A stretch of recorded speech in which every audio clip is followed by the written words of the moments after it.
Hello, everyone, and welcome to an Airline Pilot podcast from Flight Level 320. This is a podcast all about aviation and flight simulation, hosted by myself, 320 Sim Pilot, a real-world airline pilot, flight simmer, and YouTuber. I'll be joined by other pilots and experienced flight simmers as we discuss all things aviation and flight sim, answer questions from the community, and chat about what it's like to take some of these incredible machines into the sky. This is from Flight Level 320.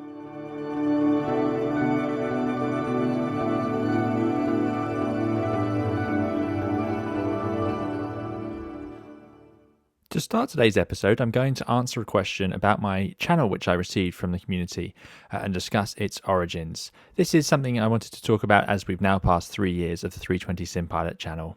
After that, we'll be joined once again by Barney, an avid flight simmer, real-world airline captain and VATSIM controller, to answer some more of your questions. We'll be talking about landing performance, real-life approaches versus Microsoft Flight Simulator, and decide if we can relax as passengers or do we second-guess everything going on. We'll also take a look at the recent strong winds in the UK and discuss how that impacts us as professional airline pilots. As always, thank you all so much for your feedback and kind words about the podcast. To ask questions, as usual, you can ask them on the 320 SimPilot Discord, or you can email me at simpilot320@hotmail.com. All views expressed are our own. They do not represent those of our employers.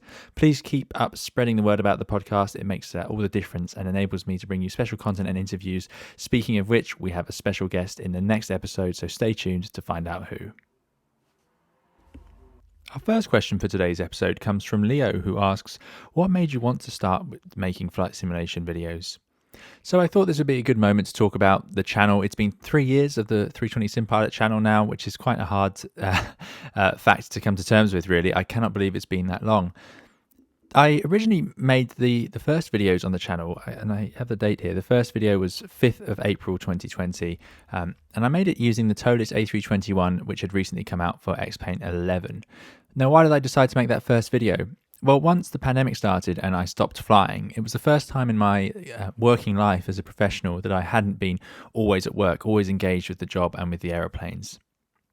I previously used flight simulation a lot, especially growing up, and then also again in some later years. And I mainly used Flight Simulator X. That was the last simulator I had used, although I had dabbled with X Plane 10 briefly when I was looking at specifically the 757. There was a very detailed 757 I wanted to try out.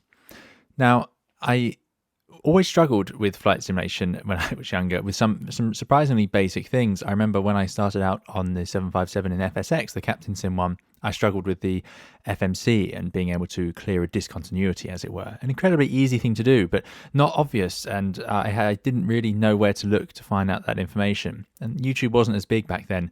There weren't endless tutorials, and there wasn't the information available as easily as it is now. I then got the Aerosoft Airbus for Flight Simulator X, and I couldn't turn on the engines, couldn't figure out how to do that. It felt slightly different to the Boeings, and for some reason I couldn't figure it out, although it was, of course, remarkably simple. So all of this came together, and then when the pandemic started, I thought, well, I enjoy the idea of flight simulation videos, and I now know quite a lot about the Airbus. Now, I'm not saying I know more than anybody else. I'm just saying I'm now experienced on the aircraft and have spent a lot of time with it, so perhaps I could help some people enjoy their simulation of it. And TOLIS at the same time had released the A321, and that seemed like a really detailed add-on, and I was interested to try it out, really, having also not used the 321 very much in any simulator. I'm a big fan of the Airbus, so it also gave me a chance to sort of talk about something I enjoy, something I'm interested in, and something that I enjoy working on. So I went and got hold of X Plane 11 and the TOLIS, tried it out, and made that first video, which is a walk-around video where I just walk around the outside of the model. Now, it is interesting to see how far we've come in those 3 years in flight simulation, because Flight Simulator, to me, felt like it had very much stagnated over the years before that. And I don't mean any particular flight sim. I mean, there just hadn't been much on the market, and it wasn't changing so much. Whereas now we've gone from X Plane 11 to obviously Microsoft Flight Simulator and X Plane 12, where there's been a significant advancement in the detail we get on the models, especially the visual models in Microsoft Flight Simulator are remarkable, even by comparison to that first walk-around video when I look back at it. But yeah, that was where I ended up making those videos. And I made the first video, and then I made another one where I show you a cold and dark setup, and then I went through the basic things, which we're all familiar with now, such as the setting up of the FMGC, turning on the aircraft, starting the engines, and I went through the whole flight like that. Whilst I was doing that, I then got into the idea of trying out VATSIM, something I'd also never successfully managed to do when I was younger. And I felt that now I had experience with real world flying and air traffic control, that I'd have a chance at getting away with flying on VATSIM if I could just figure out how to log on. So I put a bit of effort in, did my first flight on VATSIM and uploaded that as a video. All the while, I started to get comments, even from those first videos, from people in the community who were being very kind, really enjoyed the videos, which was very humbling considering, we're talking about videos that were getting next to no views, of course, just a few views. But the people who did view seemed to enjoy them and commented some very nice things, which really engaged me to keep going. And they would ask things like, well, what do I do with this? Or how would you do this? Or can you make a video about that? So that is what motivated me to keep going with them and keep making different videos. The channel then grew a little bit and we started to have a bit of a community and regulars who would show up to the videos, and then we asked about a Discord. So we started a Discord, and also, of course, the question about live streaming came up.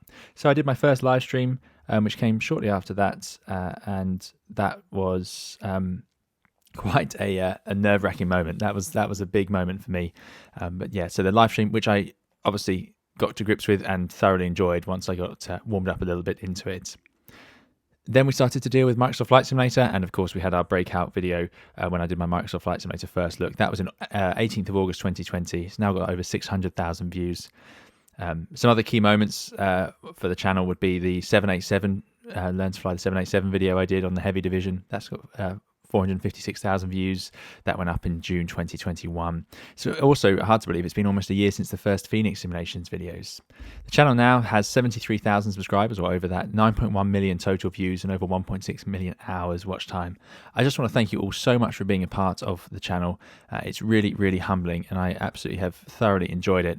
As I hope I've made clear from this little discussion, the main reason I still make videos on the channel and still do the streams is because I enjoy engaging with you all about flight simulation and aviation. I have moved the focus of the channel a little bit at the moment. You can see that I tend to do things like fly different aircraft and different routes now, as I'm trying to sort of expand out, because we've covered so much of the Airbus and we've done several different Airbuses as well, that I really enjoy spending my time exploring the world of aviation with you all and the actual world itself in Microsoft Flight Simulator. So that is where we've got the channel to today, but it all comes from all of you and your engagement, and that is the ultimate motivation behind the channel. So I just really want to express my thanks to you all for being so enthusiastic and coming along and being a part of the 320 Sim Pilot community here. I really, really do appreciate it. Now we're going to move on to question 2, and we're going to introduce, of course, or bring back into the room Barney. So I hope you enjoy the rest of the podcast.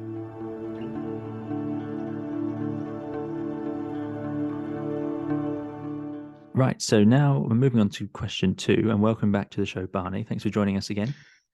Hello, yeah, it's great to be here. I'm liking being another familiar voice. Yeah, on the within the community. That's it now. Yeah, you're getting your opinions heard, which is always fun. Sorry, Yeah. we're not in a studio sort of situation again this time, but we are once again doing this remotely. But that's just because of trying to get schedules to line up is obviously quite tricky, which is something I get asked a lot. What some compromises that being an airline pilot has, and certainly getting yourself into the same room or pub as friends can be tricky, and this is sort of proving that. But there we go. So thank you for taking the time out today. That's all right. So I love it. This next question is from Stuart, and Stuart asks, are we obliged to do a landing performance calculation on every flight, or are we allowed to take our experience and decide if that means we're going to fit onto a runway for landing?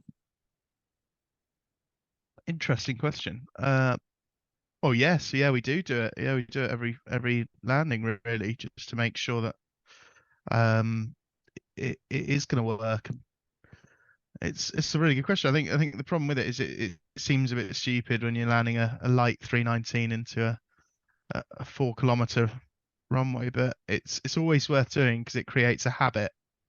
Yeah. And habits which improve safety are always beneficial. Yeah, that's it.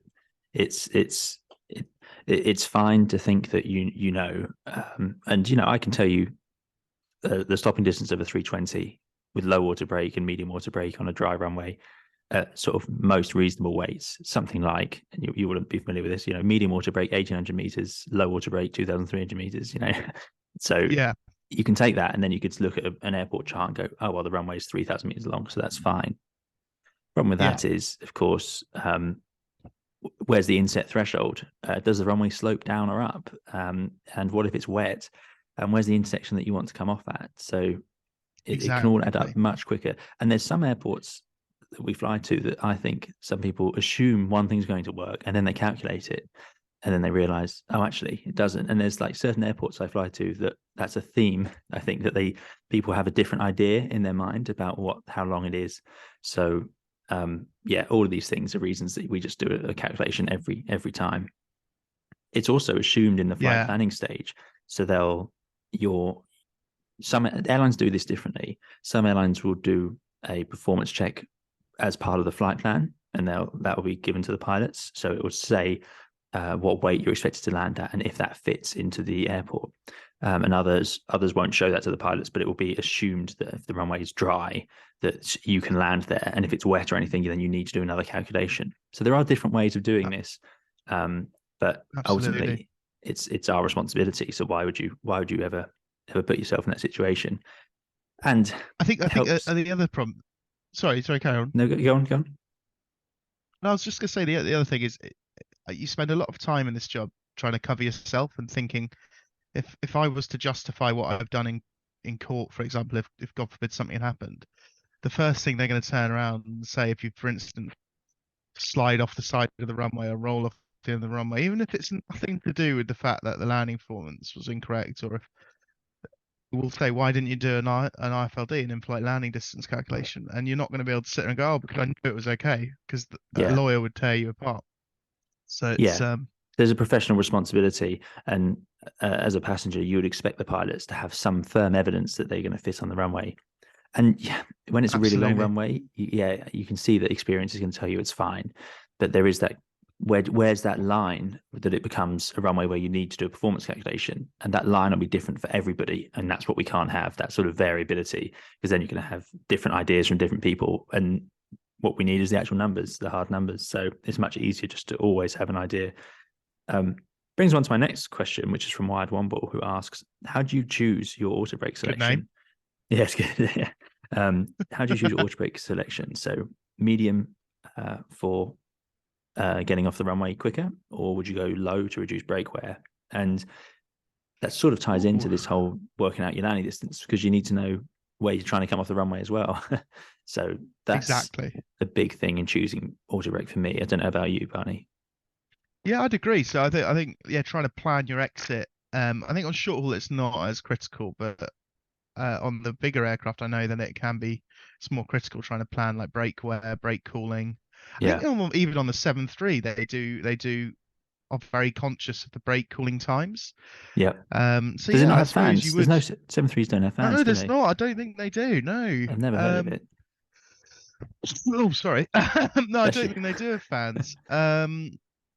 I suppose you could use if there was a brake cooling issue, you'd probably land with more flap and full reverse, which would then reduce the brake temperatures. Yeah. Um, Well, so whereas if there was, yeah, there's lots of different ways of doing it, really. I've flown aircraft without brake fans, um, and the Dash 8 didn't have brake fans either. The Dash 8 didn't even have brake temperature sensors, um, which Oh, was really? yeah. It's a thing where you can. It's in the Airbus. If you're going, and you'll probably have seen this, if you don't have temperature sensors working, you can still go, but then you have energy charts, and you have to work out how much energy is being put into the brakes on Yeah. landing, and then there's a certain cooldown time, and you can reduce that drastically by running the brake fans. But if you can't use brake fans, you have to just sit there for like 2.5 hours while the brakes, cool off the supposed Yeah. energy that went into them. And those energy charts It's take into amazing account how hot they runway, get. and yeah, it is. And so this will all be factored in. So if you want to have like if you've got a short turnaround, then you might want to keep the brakes cooler. Then yeah, like you say, you'd go flat full, and you might even use max reverse if you can, if that's an option at your airport, just to reduce the brake temperatures. Yeah. Brake wear is slightly harder to get right. Brake wear is a strange thing on the carbon brakes that the Airbus has. They work really well with one application, but if you keep applying the brakes, lots of successive applications, then it just sort of shaves off the brake discs and you wear them down really quickly. So brake Even on wear, taxiing, yeah. exactly. Taxiing's where you can use a lot of brake wear. If you use the auto brake on landing, it's really good because it's just one application, and then that heats up the brakes, and then they that's where they perform best. But when they're cold and you're taxiing out and you're just constantly applying them, then that's where they can wear out. So trying to get that right is a big thing for brake wear. But yeah, so in terms of Absolutely. answering that question, how do you choose your auto brake selection? It's a combination of um, firstly, obviously stopping distance on the runway. Is it a short runway? Then that's going to settle it. You're going to need medium or maybe even maximum manual. And Yeah. then after that, we start thinking about, well, where are we going to vacate the runway? Which brake setting will work best for that? Is it a busy airport? So which brake setting will get me off the runway quickest? I.e., let's say you're in a really long airport. I don't know, you're landing in like Amsterdam. Then you want to get yourself off the runway fairly quickly. Low auto brake's going to work to get you, 1.8 right. You need to get way down it, don't you? But there's other Yeah. airports like maybe Gatwick where it's busy and you might want to get off at an earlier exit to get yourself out of the way. So you might use medium. So all of these things Definitely. get taken into account. And that calculation just helps us figure out where we're going to sit with all of that. But yeah. The other interesting thing with brakes are quite an interesting topic, even though you just think they Yeah, wouldn't be. I know. It's like Is everything that with airplanes. We can get a good few hours yeah, out of the brakes, I'm sure. yeah, yeah, exactly. But I was just short quickly is that with the brakes, when you so the way the braking technique for all commercial aircraft is let it get up to speed like 20-25 knots, apply the brakes gently, bring it right down to between 5 Yeah. and 10 knots, and then let it roll again, which is a bit counterintuitive because you want to sort of keep the speed where it is, but you don't. You want to sort of let it roll up, slow down, let it roll up, Yeah. slow down. And on like the long haul Boeing aircraft, for instance, they'll every application of the brakes will alternate which wheels it brakes, so it evenly Really? heats the wheels up, which is quite cool. Yeah. I suppose there's a Um. lot more wheels. Yeah. Exactly. Yeah. Exactly. Yeah. How It's very interesting. clever. Very So clever. that's going back to the whole. Well, you're not trying to keep the temperatures low in that case, really, are you? In fact, you're trying to get them up a little bit. Like the reason, Yeah. because if you accelerate, so in the Airbus we go up to sort of 30 knots, don't we, and then decelerate. And as you do that, that obviously heats up the brakes more than if you were to just keep using the brakes to keep the speed at sort of 10 knots. Because by going to 30 Yeah. and then decelerating, they warm up. But when they warm up, they get more efficient and they stop wearing out as quickly. So it's actually quite a good place to get them. They'd also Exactly. stop a lot better, I think. Having the brakes at 150 degrees, 200 degrees on takeoff, I don't think that's a bad thing because you're going to then find that the airplane they'll grip very quickly. Because parking, if you ever park with really hot brakes after like a short landing in a hot destination, have you ever noticed that as you try and park on stands, the brakes become really grippy, and as soon as you try and apply Yeah, them, they do. they just Yeah. grab. Yeah, are those when they're like sort of 400 degrees plus after a really hot landing. Um, yeah, they are. That's where they love to be. They're just so good. There is obviously a point where they won't be able to absorb any more energy, and you'll get brake fade. But I think that's quite high temperature on these carbon brakes. But I don't know what the limits are. We need an engineer now as a guest, a brake Yeah, engineer. it's where we're going really into physics. Just making it up. Yeah, exactly. Yeah, There we go. it's all magic. Yeah, there we go. Great. Okay. Next question comes from Mike P, who asks, with one engine getting more use with things like single engine operations and taxi, does maintenance even this out? Speaking of not knowing Oh, what we're talking about.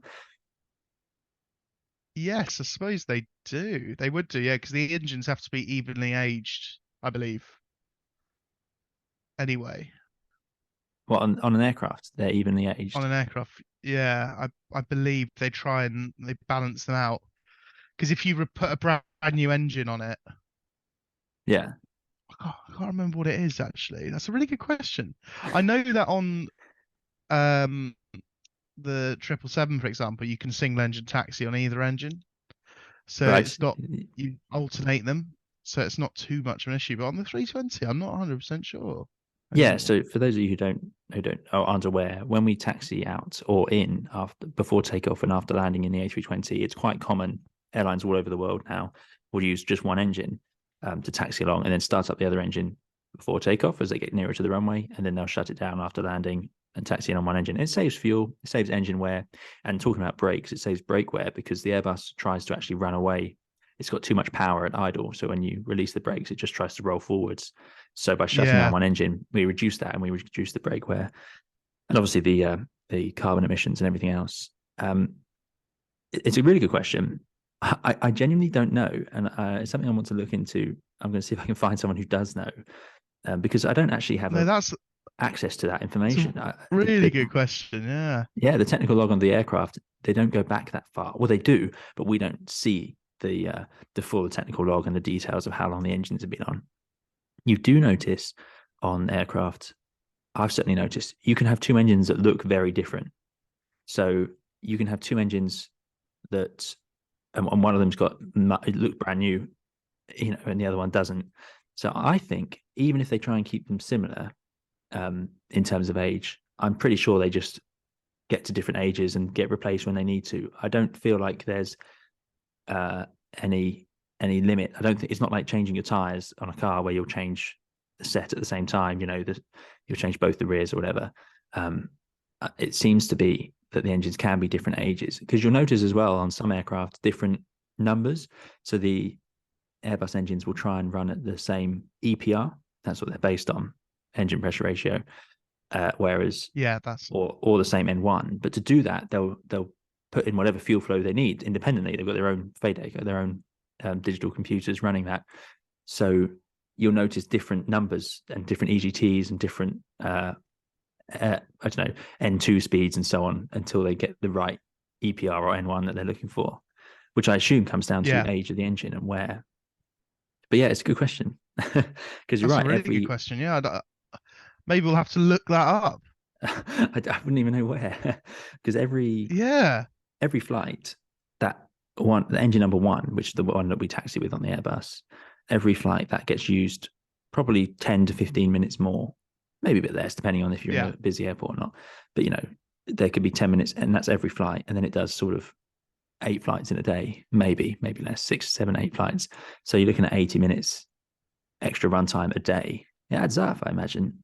But yeah, right.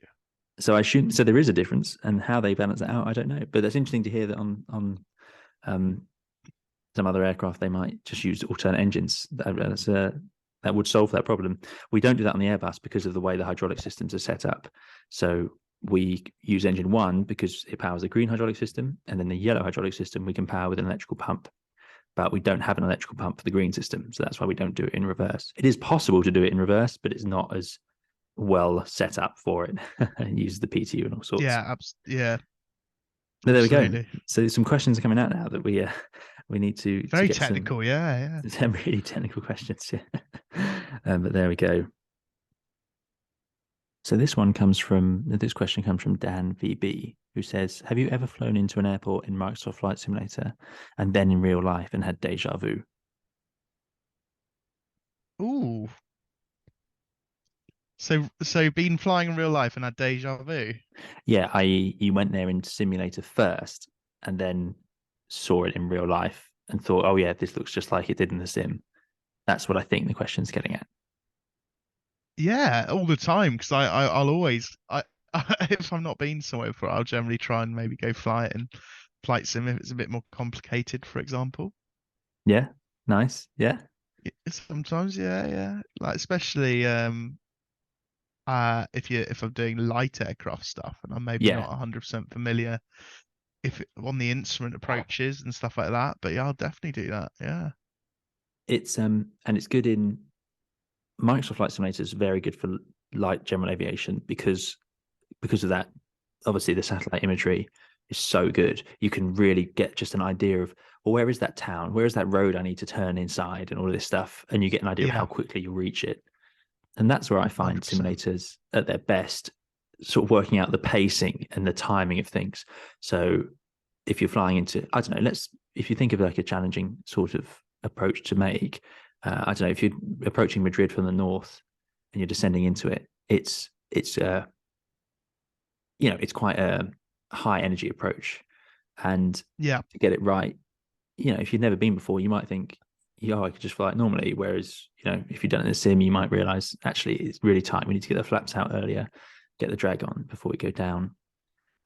Exactly. But yeah, I've. And it's amazing how just looking at it for like half an hour before doing it is just fantastic. And even before going in the sim, when we do our sim checks, I find it so useful for that. Really?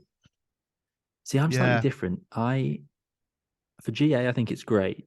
I don't tend to. I might. I was trying to think really hard for this question. If there's somewhere that I've flown in the sim first and then in real life, but I'm ironically not much of a visual learner. I don't think so. Although I make these things as videos, I don't actually receive information so well from a video as I do sort of a set of instructions, like a briefing sheet for that Interesting. airfield. That's where I do better. So I find that, and I'd also be very careful using a simulator to practice an approach, if that makes sense. Very careful.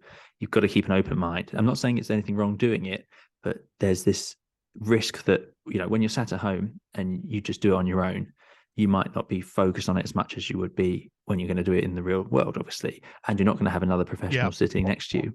So you might miss something, but then you might not realize you missed it when you're practicing at home on your own, sort of while you're having a cup of tea. And then you might think you've learned something that isn't true, if that makes sense, and then take that with you to do it for in real life. And it turns out to be completely wrong because you didn't realize you hadn't set the QNH right or whatever, because you were just messing around in the simulator. So I'm aware of the importance of keeping a super open mind when you are going to go and do it in real life, even if you've done it in the simulator before. But that's a more serious take on that question. Yeah, it's because I'm the opposite. I'm a visual learner. Like I can read something and if I read it and take it in, I can sometimes learn. But if I look at like a diagram or watch something, I can find that I can learn it a lot easier. Like it goes in. So that's quite interesting. And I think what I mean on like using it for flight sim is like, say you're doing dual hydraulic failures. For me, it's just simple things like just what would the ECAM look like? Could the status page look like? Obviously, you're going to react to the situation on the day, but I do find it quite useful learning it. But obviously, as you say, it's not going to be perfect, so you can't rely on it. And the instructor's not going to be happy to turn around and say, "Oh, in the Phoenix A320, it did this." So it's one of those where that's the thing you can never say, is it? Oh, well, when I did this in flight simulator. Exactly. That's something 100%. you just can't say, because it doesn't hold any weight. And I'm not trying to degrade the flight sim experience. I think it's amazing, and I think especially in Microsoft Flight Simulator, the visuals do capture and do give deja vu. But I would, in terms of actually using it as prep, I'm very careful. But to flip that question the other way around, I have gone to lots of places in real life and then flown them in Flight Simulator and had deja vu, and that's what I find so impressive. I've said this before on streams, where like flying into Rome Fiumicino looks like flying into Rome Fiumicino. It doesn't look sort of like it looks just like it. And the same flying into Geneva, flying into Gatwick, this stuff all looks, and the ground and the houses and the sort of houses and the color of the roofs, I don't know how they've done it, but it's amazing. It's so good that it gives me huge faith when I go somewhere I've never been, and I because I know the places I have been look so real in the sim. They match my experience of it. I can believe that's what it would look like to fly into Los Angeles or Seattle or Johannesburg, because why wouldn't it, if it works so well for so many places I've seen, assuming worldwide is as good as the European data they've got, which I don't see why it wouldn't be. It's just unbelievable, isn't it? It really is. I mean, I've been to Melbourne on holiday, and I remember looking at the window. We were in the back of a 350, I think it was, looking out the window. And then when I went to do it in Flight Simulator, you're like, that's what it looked like. Those buildings are in that place. And it's just incredible. Yeah. So I would say, yes, the simulator is good enough to give you deja vu. And if you were to fly somewhere in the simulator, just for a visual sort of feeling, I think to go there in real life would probably give you a similar feeling. Yeah. I can't see why I wouldn't. It's amazing. Yeah, I'd 100% agree with that. It is incredible now. Yeah, great. Right, moving on. Okay, so this last question for today comes from 1144 Lee, and hopefully I've got that username right. I just scribbled it down, but the question is: as a passenger, do you relax or do you sit there and second guess what's going on. So, what do you think, Barney? Ooh, I don't second guess anything because I trust my colleagues and my professionalism of my colleagues around the world. But I definitely much prefer being in control than I do down the back. Yeah. I wouldn't say I'm not scared or anything at all, but it's more of the fact that it's like you're like, oh, wonder what they're doing now, or oh, that's interesting, or like you're looking out thinking like, oh, they put flaps out now. It's the littlest of things, but you're not second guessing them or judging them in any way. It's just literally like oh, that's cool. Oh, right, okay, that's interesting. Yeah, but yeah, I'd say that, yeah. It's hard, isn't it, as a passenger? And it's you're not the only person. I've spoken to other people in the past, some of who are pilots, and then they get very anxious as passengers. And I think it comes from knowing, it's that usual thing, isn't it? If you know a little bit, but not everything. So, you know a lot about flying, but you can't see the airspeed or the distance to the runway or the altitude because you haven't got any of that information. Yeah. So you're just sat in the back having to look out the window, and it can be quite a strange detachment from a job where we are usually so in control. We have to be by design. We are in total control. Yeah. We know all of those things at any one time, and if we don't, we fix it. And then suddenly you've got to sit in the back 100%. Not knowing any of that. But you do, like you say, you trust your colleagues to know what they're doing, obviously. But it can be hard to fully relax. I think so. That's a really good question, though. Yeah. And there's always in the back of your mind that idea of, oh, well, what if they come out and say, right, we need a pilot? So yeah, exactly. Yeah. You hope you haven't had a gin and tonic. Yeah, exactly. You want to make sure you're still useful. Yeah. It's exactly. Yeah. It's also, it's quite hard. You can't second guessing what the other pilots are doing, like a landing. Let's say you're in the back and an aircraft lands. Would you ever judge that landing or second guess it? Or do you ever find yourself sitting there thinking, oh, well, I would have done this or that? What do you think?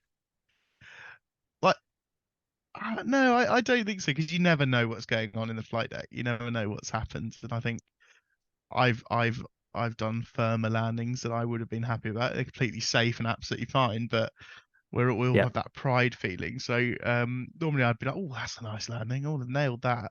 Yeah. But no, I wouldn't say I've experienced the thumpers really. But no, I'm very sympathetic of what's sympathetic. Yeah, that's a good way to put it. Yeah. If it's a rough landing, then it could have been caused by loads of things, because I know that I've had landings that aren't so smooth caused by any number of excuses I can think up. So why can't I give that benefit of the doubt to them as well? And also, like you say, we don't know anything. We can't see how far down the touchdown zone we were. We can't see what the crosswind was. All this information we don't have. So judging from the back is absolutely hopeless. But it's a trap I think some people fall into. Yes. And it's a trap I see online where nothing. I really struggle with any judgment online of flight crew and pilots, because it's a profession that we hold so dear, and we work so hard to be so safe and professional. And then there's an incident and it's summed up in a paragraph on a wherever it's reported, with not even half the information, not even a tenth of the information, just the smallest little bit, and there'll be people ready to jump in and be like, right, this is what definitely happened. And it's just exactly, yeah. The picture pilots. The picture is just vast. If you look at any accident report over the last 50 years, if a Wikipedia article on an accident will go on for pages and pages, because the contributing factors will be essays worth of information about how someone's day was, or how the rest in the hotel was, or the technical state of the aircraft, or the what was going on with the engineer that morning, or whatever else. There's so many things, and the idea that you can just sit there and in a few days after an incident have any idea what happened. But yeah, it's something you have to be really careful not to do. But that's not to say, if I've, like on the Airbus, there's a common thing on landing, which is if you're sat in the back of an Airbus and it lands in a crosswind, have you ever felt, I don't know if you noticed it, but you'll suddenly get shifted left and right after touchdown? It's Yes. it's so in the Airbus, I don't know how many people know this in flight if you use the flight sim version, but the Airbus is quite unique in that you can't slide your feet up onto the rudder pedals. And what I mean by that is in most aircrafts, and Bardi, you correct me if I'm wrong on this, and I think it's the same on the 737, you would land with your heels on the floor, pushing the rudder with your Yes. sort of the ball of your Yeah, yeah. foot, with your heels sliding on the In the floor. little arch. The little Yeah. arch, yeah. And then when you want to brake, you'll slide your feet up and use the brakes. So you'd land using your heels on the floor. And the reason we do that is so that you're not interfering with the brakes when you shouldn't be, i.e. on takeoff or when you're trying to actually touch down. Then when you want to apply the brakes, you can slide your feet up and apply the brakes because they're toe brakes. So you squeeze forward with your toes on the pedals. But on the Airbus, you can't do that. The pedals are grippy. There's rubber on them. So you can't slide your feet up and down. So what you have to do is land with your feet fully on the pedals and take off with them fully on the pedals, which is quite a strange feeling. And a lot of pilots new to the Airbus find that quite odd and disconcerting because you lose See, that I've reference. never looked at it and differently because I've never done different. So that's interesting. Ah, there you go. Yeah, yeah. It's not intuitive at first if you come from another airliner. So on the dash, we would slide our heels on the floor because you don't want to interfere with the brakes. But on the Airbus, the way the pedals are designed, you can't.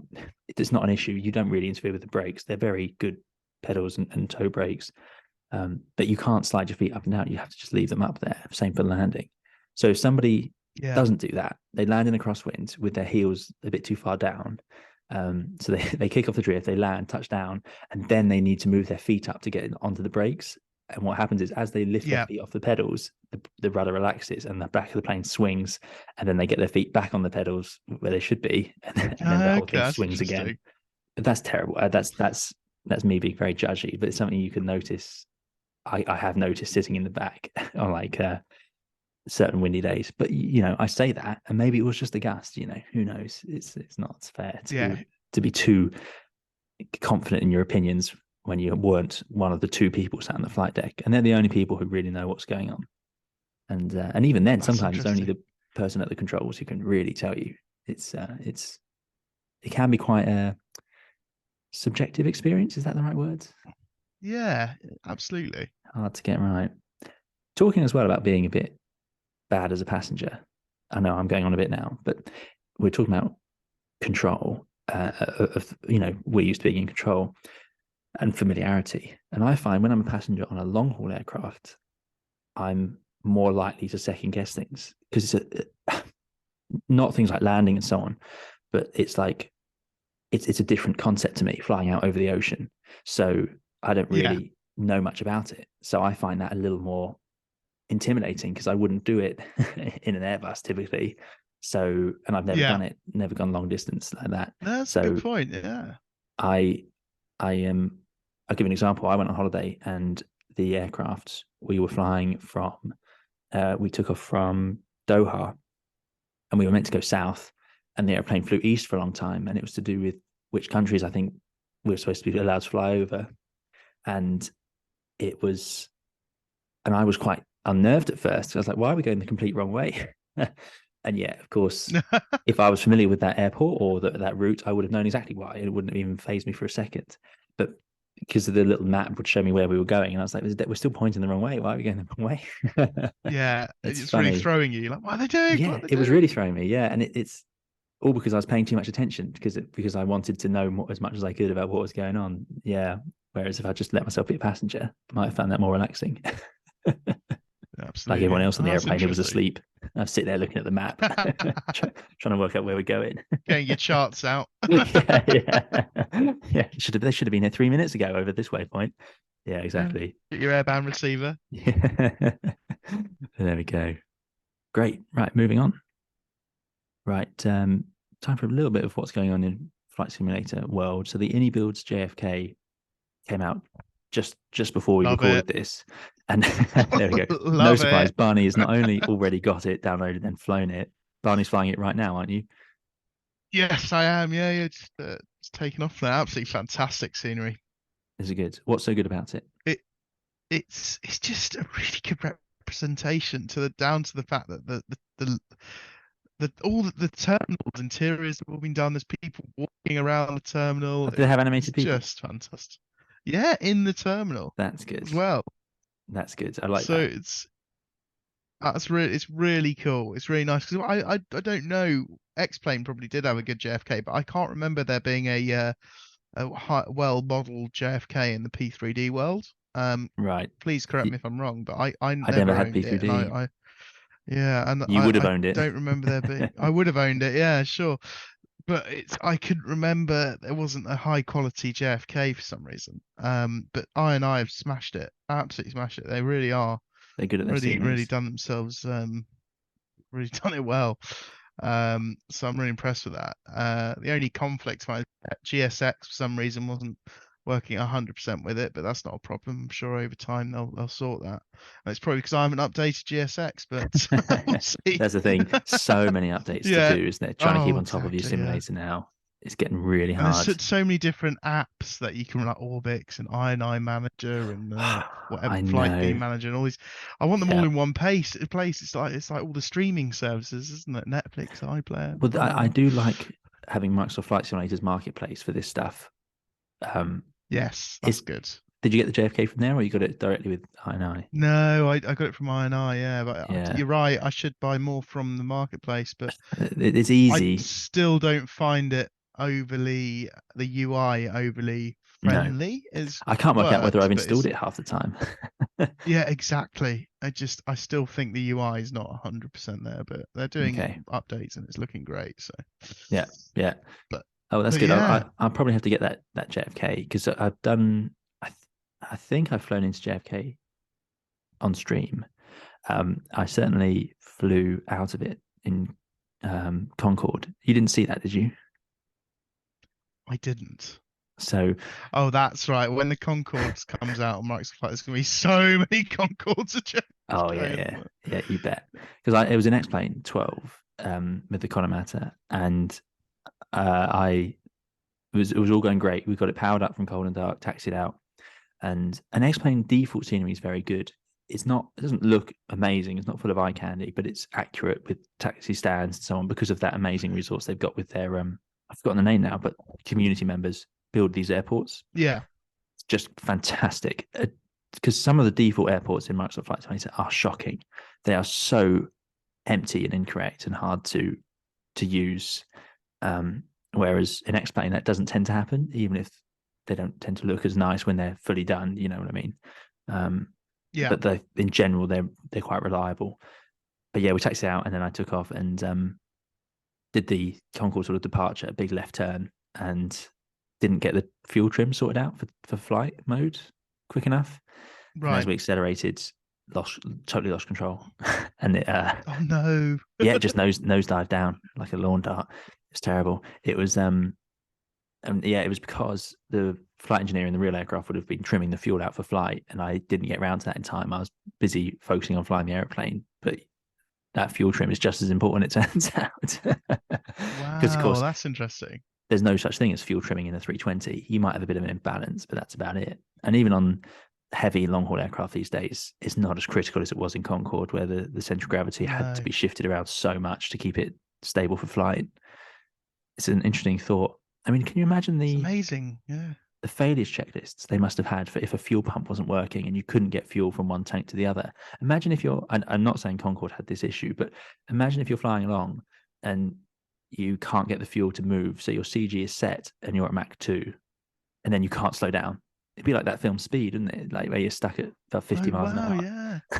yeah. Like That's brilliant. yeah, it's amazing. And I know that on the 747 they have trim tanks in the tail, but those pumps could fail. So you've sent fuel to the rear of the aircraft to trim it out for a more efficient flight. But then what if you can't get it back?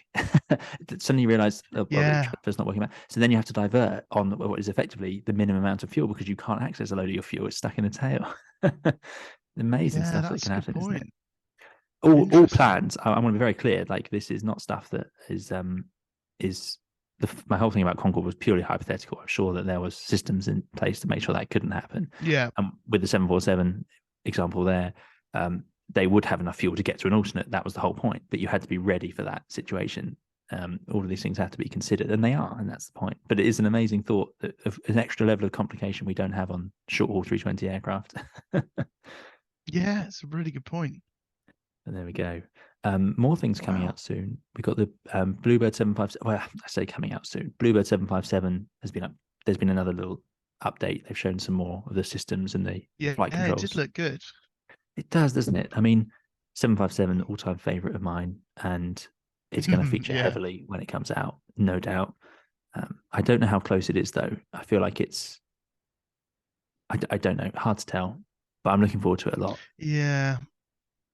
I'm really excited by it, but once again, the problem with it is I'd almost rather, like I really like the way a week ago they came out and said, we've done JFK, it looks Here it really is. good, this is it.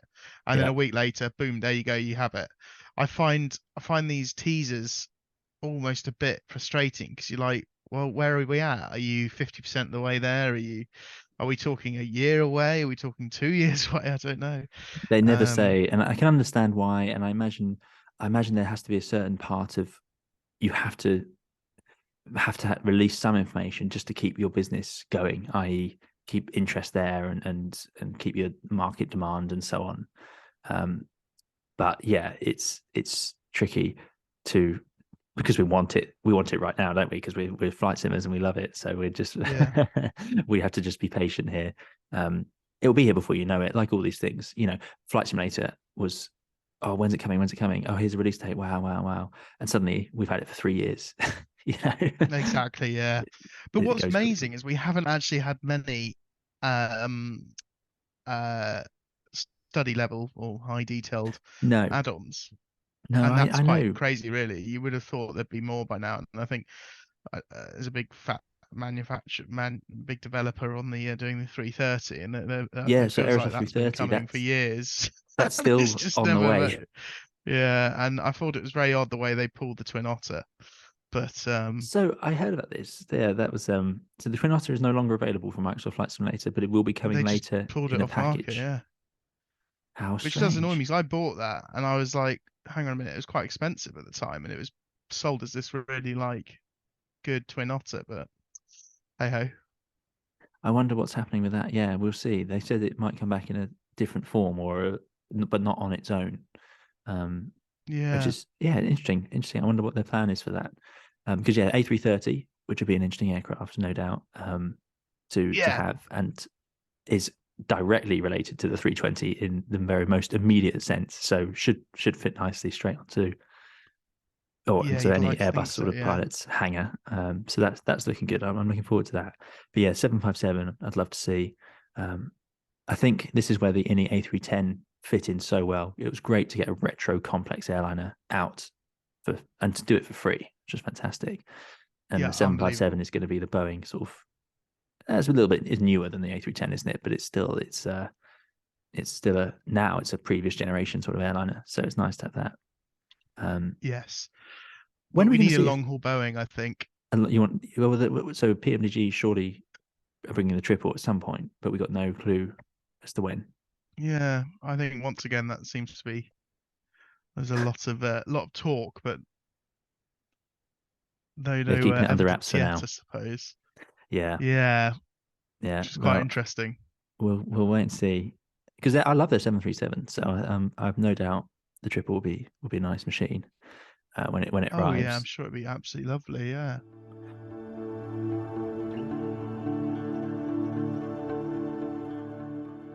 Okay, so now we're going to watch this video, which is from Big Jet TV, and it's from the first sort of really windy day we had in the UK here for this year. Yeah. Normally, there's been a few storms by this point, and Big Jet TV usually gets onto the news with some great footage of airliners landing.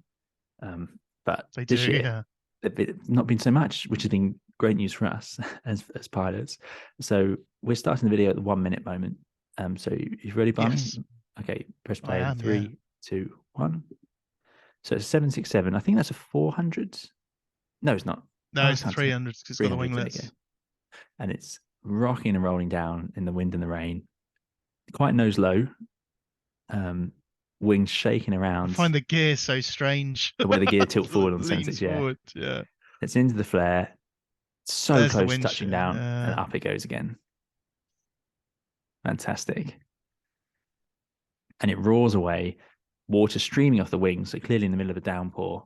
And the big giveaway is the wheels stay down, and you see some huge pitch changes as it climbs away as well. Yeah, Quite amazing. absolutely. It's incredible. Those are all signs that it was a wind shear go around, i.e. they left the wheels out because they were experiencing wind shear. Yeah. That's really interesting, isn't it? Wow. It's a good clip. So There how has does that been a make you fair feel? few storms this last week or so. Me, you know, it's quite exciting. That's the professionalism at work. That's what we're trained to do. Those pilots are doing their jobs bloody well, from what I can see. Yeah. They made the right decision based on my armchair opinion right now. But Exactly. really impressed with that. Yeah. It's quite something, isn't it? You can always go around. You can can always go around. Yeah, quite absolutely.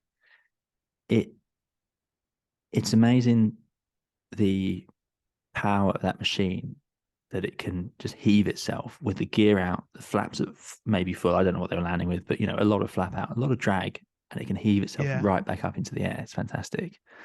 Really, yes, absolutely really brilliant. Good.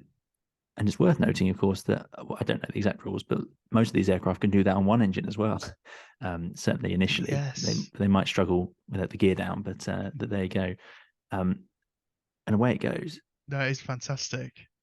It's funny so Big Jet TV did several videos. So if you go to their YouTube channel, you'll see their clips from that day, Storm Noah it was, which, like I say, is the only sort of the first wind we've had this year. Normally it comes earlier in the year. And talking earlier about judging pilots and so on, it came up in one of those clips. and I really like Big Jet TV. Love the enthusiasm, love the content and the commitment to aviation. He's standing there in awful conditions, making sure we get to enjoy the spectacular sight of these machines doing what they do, which is great. But yeah, it's hard not to, when you watch landings all day, start thinking some are better than others and thinking that some things are being handled worse or better, just judging from the outside. And as we were saying earlier, so important that you just have to appreciate you can't tell the differences. You haven't got enough information watching from the outside to really be able to judge any of that stuff to any reasonable level of certainty.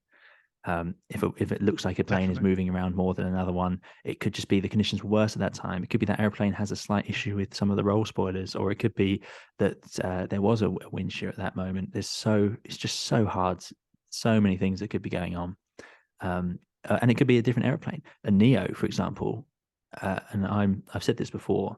A Neo in the wind moves around more, I find, than a CEO, because it approaches at a slower airspeed and the engines are spooling up a little bit later, and the ground speed mini is much bigger less as well. And they're bigger engines. I find the bigger engines cause a lot more drag as well.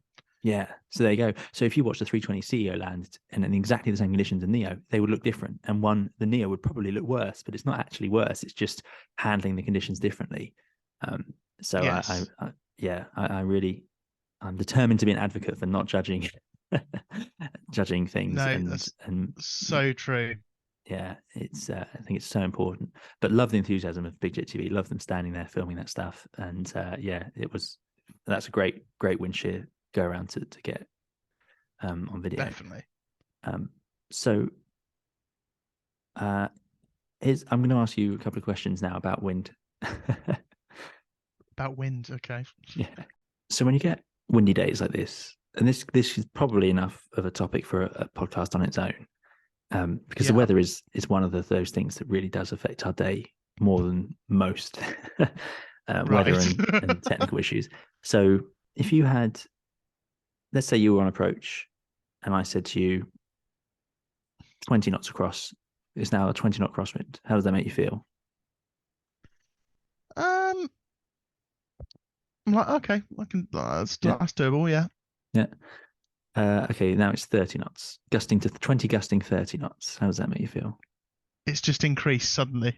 Yeah, Is that what you're saying? As you're flying down, I'm just not so much the increase, but I just want to get your emotional reaction to those numbers.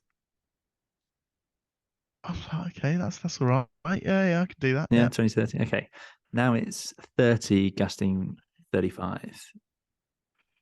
That was it's a bit breezy, but I'd like to think that past Barney would have put fuel on and taken Yeah. enough fuel to go around and try it again. Yeah. So yeah. Yeah. As you go into sort of the above 20 knots, you're sort of thinking extra fuel, aren't you? It's quite Yeah, seems to be a common 100%. sort of area. Okay, and now maybe it's not a full crosswind. It's slightly like sort of a crosswind from the left, but not straight across the runway. But it's 35 gusting 45. Yeah, once again, the fuel thing. I'd probably be thinking, right, if I wind shear it, what's the wind shear maneuver? Mhm. How do I go around? Probably mini brief it with my colleague. Yeah, But yeah, I'd be like, we trained to do it. I can do it. Yeah.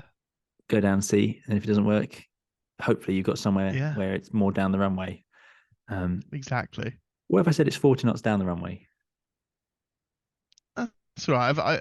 If it's smooth, constant, it's just you just don't have to flare as much. Sort of just Yeah, let the wind do the work for you. But yeah, it's generally all right. Yeah. If it's It's sunny, gusty, isn't then it? it becomes a bit more challenging. It's that 40 knots barrier is such a big. I don't know. In my mind, 40 knots is like that's where it's pretty. 40 knots is like we need a plan. We need a really solid plan B and C. Yes. Even when we start that approach, I need to know where I can go afterwards and how, and I need to have the fuel to go and do that. Whereas down in the Definitely. 20s and 30s, it feels very different. It's funny, isn't it? Even though that's just a preconception, because of course you can go somewhere, like Keflavik, and it can be 40 knots there and totally smooth. You wouldn't even know. Passengers wouldn't even know it's windy because there's just, if it's coming from over the sea, comes in smooth, straight over the runway, straight down the runway, and you land, and you wouldn't even know. But you go somewhere with terrain around and you do 40 knots, even if it's down the runway, and you're going to feel it. Yeah. No, you're right. But yeah, I was just curious to run those numbers by you because it's That's really interesting. as we sort of escalate it, you get above 40, and it's quite a thing. And in Storm Noah, it reached 40 knots. So those pilots were dealing with pretty windy conditions. And once you start going Yeah. above, if you get to 50, then no one's moving. No one's. I have landed in 50 knots down the runway before. I think it was gusting 55 once. Yeah. Not a common occurrence. But again, if it's from the right direction, you can do it. It's not something you want to be doing. It's not a fun day out. It's very focused situation. And the other problem, of course, is if the wind reaches 55 knots or whatever, it doesn't have to be very far off the angle of the runway before the crosswind limit's out of limits. And this is the problem with strong winds. If